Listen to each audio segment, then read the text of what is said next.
जय श्री कृष्ण भक्तजनों। माघ मास के महात्म्य स्वरूप श्री कृष्ण कथा में आपका हार्दिक स्वागत है। और रोजाना की तरह हम आपके लिए लेकर आए हैं भक्त और भगवान की एक अनूठी कहानी। तो आइए इस कथा का श्रवण कर लेते हैं और उसके पश्चात श्री कृष्ण कथा का अध्याय वहीं से शुरू करेंगे जहां से हमने छोड़ा था।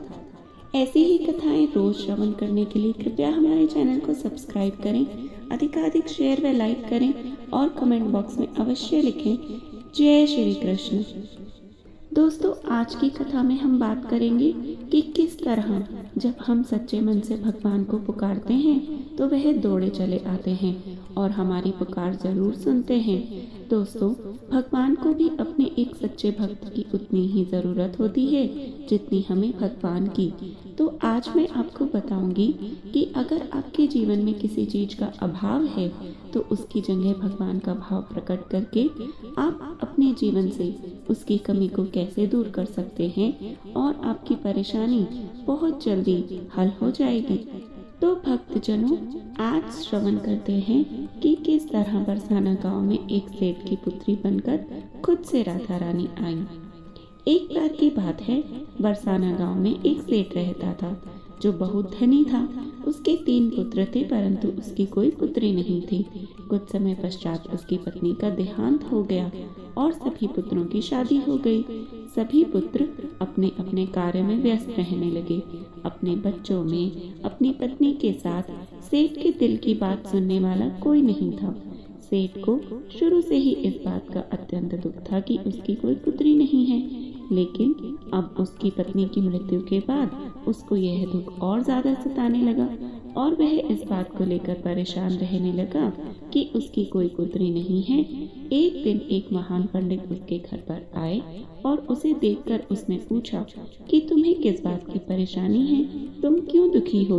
तो उसने अपने दुख का कारण पंडित को बतलाया कि मेरी कोई पुत्री नहीं है।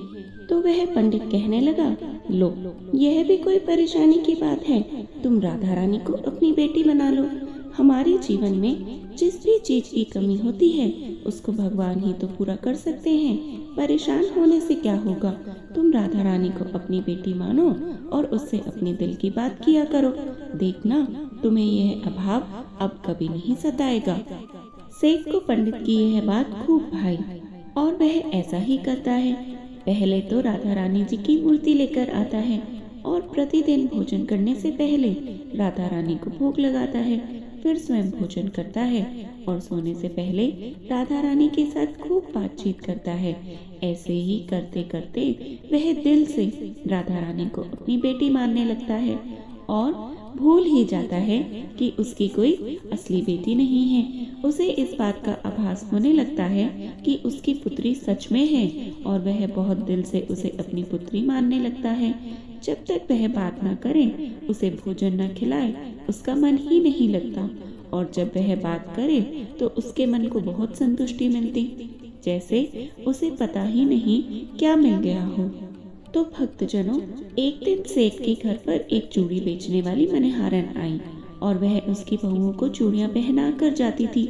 एक दिन वह चूड़ी बेचने घर पर आई और उसने सेठ के बेटे की 3 बहुओं को चूड़ी पहनाई। उसके साथ जब सेठ की बहुएं चूड़ी पहनकर चली गई तो उसके सामने एक और कन्या आई और उसने कहा, मुझे भी चूड़ियां पहना दो। चूड़ी वाली ने सोचा कि शायद सेठ के घर पर कोई मेहमान आई हैं, तो उसने उसको भी चूड़ी पहना दी और उसके बाद वह चूड़ी वाली सेठ से पैसे मांगने सेठ की दुकान पर पहुंची और बोली, चूड़ी के पैसे दे दो साहब। और उसने पहले से अधिक पैसे मांगे तो सेठ ने कहा, तुमने चूड़ी का दाम बढ़ा दिया है क्या। तो उसने कहा, नहीं, मैंने तो चूड़ी का दाम नहीं बढ़ाया, परंतु आज मैं 4 बंदों को चूड़ी पहना कर आई हूँ। और उसने कहा, मेरे घर पर तो 3 ही बहुएं हैं। तब उसने कहा, नहीं, मैंने आज 4 को चूड़ी पहनाई है। तब सेठ ने फिर से कहा, अरे, तुमसे कोई गलती हुई है, मेरे घर पर तो चूड़ी पहनने के लिए सिर्फ मेरी 3 बहू हैं। और उसने 3 के पैसे चूड़ी वाली को दे दिए और चूड़ी वाली भी बिना कुछ कहे पैसे लेकर अपने घर चली गई। रात को सेठ घर आया और हमेशा की तरह राधा रानी को भोग लगाकर और खूब सारी बातें करके सो गया। उस दिन रात को सेठ के सपने में राधा रानी आई और कहने लगी, बाबा, तुमने चूड़ी वाली को मेरी चूड़ी के पैसे क्यों नहीं दिए? जब तुम मुझे अपनी बेटी मानते हो तो तुमने मेरी चूड़ी के पैसे क्यों नहीं दिए? और ऐसा कहकर एक लाडली बेटी की तरह रोने लगी। यह सब देखकर सेठ की आंखें खुल गई और वह भी रोने लगा। जब सुबह हुई तो वह चूड़ी वाली के घर गया और बहुत सारी स्वर्ण मुद्राएं उसके पैरों में रख दी और उसने बताया कि तुम कल सच बोल रही थी, तुमने कल 4 को ही चूड़ी पहनाई थी। मैंने राधा रानी को अपनी बेटी माना है। तुम बहुत भाग्यशाली हो जिसको राधा रानी के दर्शन हुए हैं। मैं इतने दिनों से उनके दर्शन को तड़प रहा हूँ और तुमने एक बार में ही उनके दर्शन कर लिए। यह बोलकर वह रोने लगा और बोला कि तुम्हें चूड़ी का जो भी दाम चाहिए मुझसे मांग लो। यह सुनकर मणिहारन के आंखों में भी आंसू आ गए और उसने मन में सोचा, जब मुझे खुद राधा रानी के ही दर्शन हो गए हैं तो इससे ज्यादा मुझे और क्या चाहिए। और उसने सेठ के सामने हाथ जोड़कर कहा, तुम्हारी वजह से मुझे राधा रानी के दर्शन हुए हैं, जिससे मेरा यह जीवन तो सफल हो ही गया है। इसलिए अब मुझे कुछ नहीं चाहिए। तो भक्तजनों, आपने देखा, जब हम भगवान को दिल से पुकारते हैं, उनकी पूजा अर्चना करते हैं और उनसे एक भाव से जुड़ जाते हैं, तो वह कैसे हमारे पास दौड़े चले आते हैं। आशा करती हूँ आपको यह कहानी बहुत अच्छी लगी होगी और आप भी अगर किसी चीज को लेकर परेशान हैं तो भगवान से प्रार्थना करें और वह आपकी प्रार्थना जरूर सुनेंगे। अगर कहानी अच्छी लगी तो कृपया करके कमेंट बॉक्स में जरूर से जरूर लिखिएगा। जय राधे कृष्ण। आइए अब इस अति निर्मल कथा को श्रवण करने के बाद हम श्री कृष्ण कथा का आरंभ करते हैं। आज जो हम अध्याय पढ़ रहे हैं उसका शीर्षक है वृषभासुर का वध।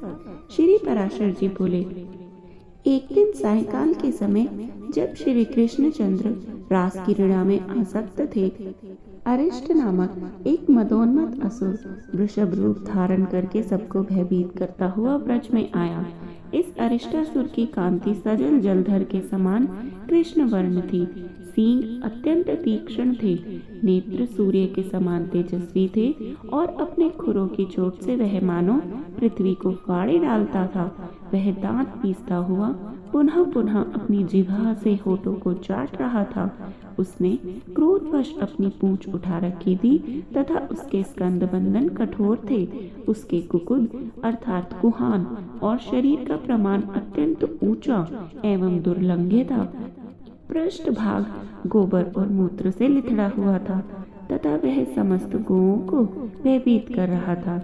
उसकी ग्रीवा अत्यंत लंबी और मुख वृक्ष के खोखले के समान अति गंभीर था। वह वृषभ रूपधारी दैत्य गौओं के गर्भों को गिराता हुआ और तपस्वियों को मारता हुआ सदा वन में विचरा करता था। तब उस अति भयानक नेत्रों वाले दैत्य को देखकर गोप और गोपांगनाएं भयभीत होकर कृष्ण कृष्ण इस प्रकार पुकारने लगी। उनका शब्द सुनकर श्री केशव ने घोर सिंहनाद किया और तालियां बजाई। उसे सुनते ही वह श्री दामोदर की ओर फिर पड़ा। दुरात्मा वृषभासुर आगे को सीन करके तथा कृष्णचंद्र की कुक्षी में दृष्टि लगाकर उनकी ओर दौड़ पड़ा, किंतु महाबली कृष्ण वृषभासुर को अपनी ओर आता देख अवहेलना से लीला पूर्वक मुस्कुराते हुए उस स्थान से विचलित भी न हुए। निकट आने पर श्री मधुसूदन ने उसे इस प्रकार पकड़ लिया जैसे ग्राहक किसी शूद्र जीव को पकड़ लेता है तथा सिंह पकड़ने से अचल हुए उस दैत्य की कोख में घुटने से प्रहार किया। इस प्रकार सिंह पकड़े हुए उस दैत्य का दर्प भंग करके भगवान ने अरिष्टासुर की ग्रीवा को गीले वस्त्र के समान मरोड़ दिया। तदंतर उसका एक सींग उखाड़कर उसी से उस पर आघात किया, जिससे वह महादैत्य मुख से रक्त बर्मन करता हुआ मर गया।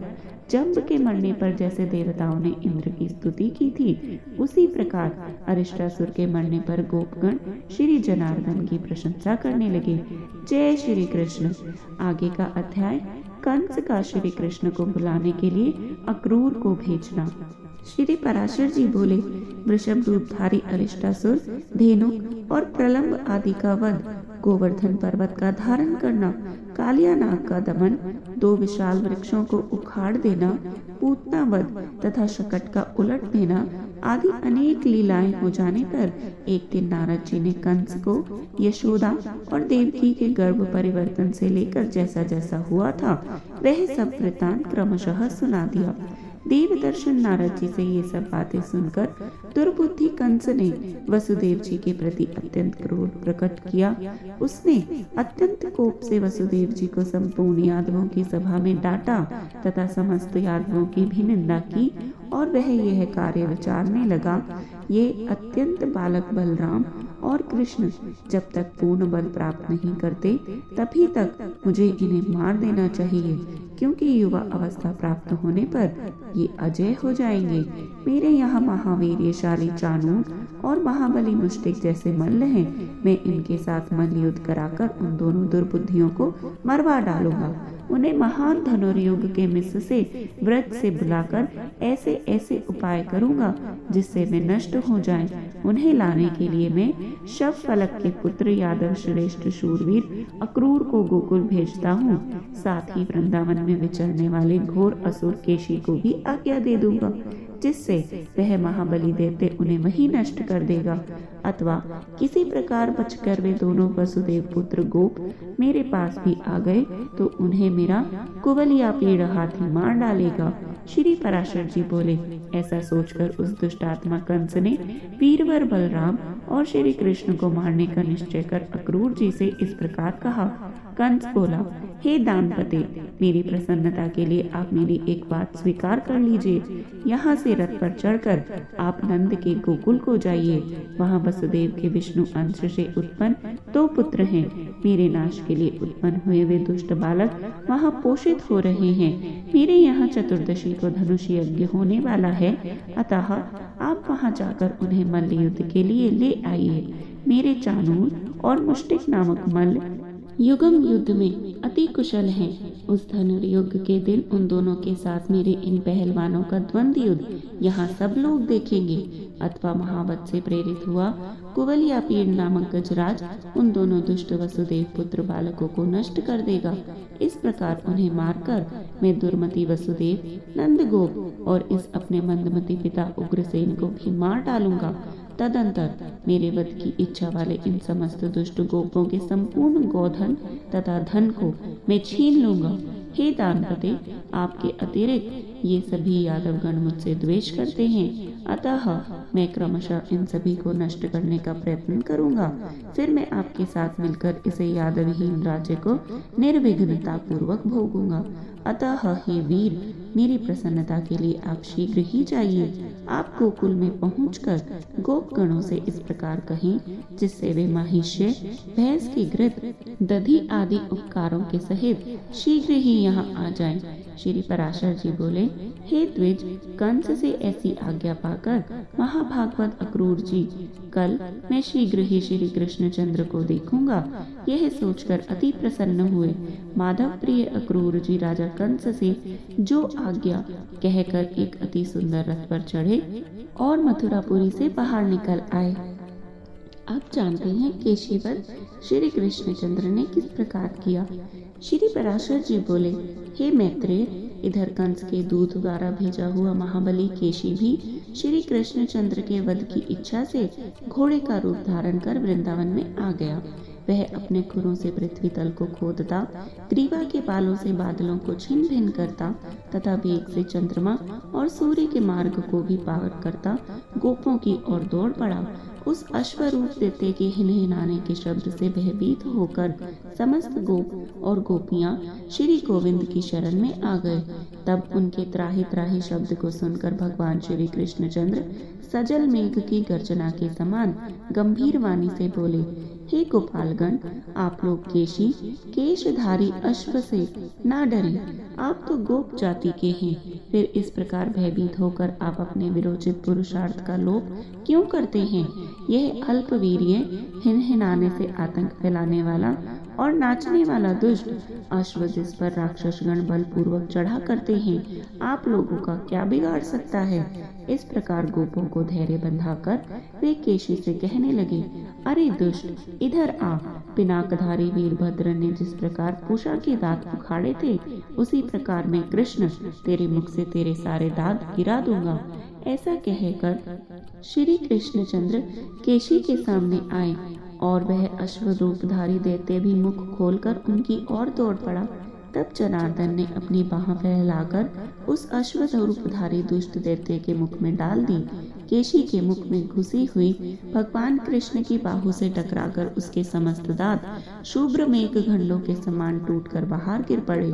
हे द्विज, उत्पत्ति के समय से ही उपेक्षा की गई व्याधि जिस प्रकार नाश करने के लिए बढ़ने लगती है, उसी प्रकार केशी के देह में प्रविष्ट हुई कृष्णचंद्र की भुजा बढ़ने लगी। अंत में होठों के फट जाने से वह फेन सहित रुधिर वमन करने लगा और उसकी आंखें स्नायु बंधन के ढीले हो जाने से फूट गईं। तब वह मलमूत्र छोड़ता हुआ पृथ्वी पर पैर पटकने लगा और उसका शरीर पसीने से भरकर ठंडा पड़ गया और वह निश्चेष्ट हो गया। इस प्रकार श्री कृष्णचंद्र की भुजा से जिस मुख के विशाल रंध्र फैलाया गया, वह महान असुर मरकर वज्रपात से गिरे हुए वृक्ष के समान दो खंड होकर पृथ्वी पर गिर पड़ा। केशी के शरीर के वे दोनों खंड, दो पांव, आधी पीठ, आधी मूंछ तथा एक एक कान, आंख और नासिका रंध्र के सहित सुशोभित हुए। इस प्रकार केशी को मारकर प्रसन्नचित्त ग्वाल बालों से घिरे हुए श्री कृष्णचंद्र बिना श्रम के स्वस्थ चित्त से हंसते हुए वहीं खड़े रहे। केशी के मारे जाने से विस्मित हुए गोप और गोपियों ने अनुरागवश अत्यंत मनोहर लगने वाले कमल नयन श्री श्याम सुंदर की स्तुति की। हे विप्र, उसे मरा देख मेघ पटल में छिपे हुए श्री नारद जी हर्षित चित्त से कहने लगे, हे जगन्नाथ, हे अच्युत, आप धन्य हैं, आप धन्य हैं। आहा, आपने देवताओं को दुख देने वाले इस केशी को लीला में ही मार डाला। मैं मनुष्य और अश्व के इस पहले और कहीं न होने वाले युद्ध को देखने के लिए ही अत्यंत उत्कंठित होकर स्वर्ग से यहाँ आया था। हे मधुसूदन, आपने इस अवतार में जो जो कर्म किए हैं, उनसे मेरा चित्त अत्यंत विस्मित और संतुष्ट हो रहा है। हे कृष्ण, जिस समय यह अश्व अपनी सटाओं को हिलाता और हिंसता हुआ आकाश की ओर देखता था, तो इससे संपूर्ण देवगण और इंद्र भी डर जाते थे। हे जनार्दन, आपने इस दुष्टात्मा केशी को मारा है, इसलिए आप लोक में केशव नाम से विख्यात होंगे। हे केशी निषूदन, आपका कल्याण हो। अब मैं जाता हूँ। परसों कंस के साथ आपका युद्ध होने के समय मैं फिर आऊंगा।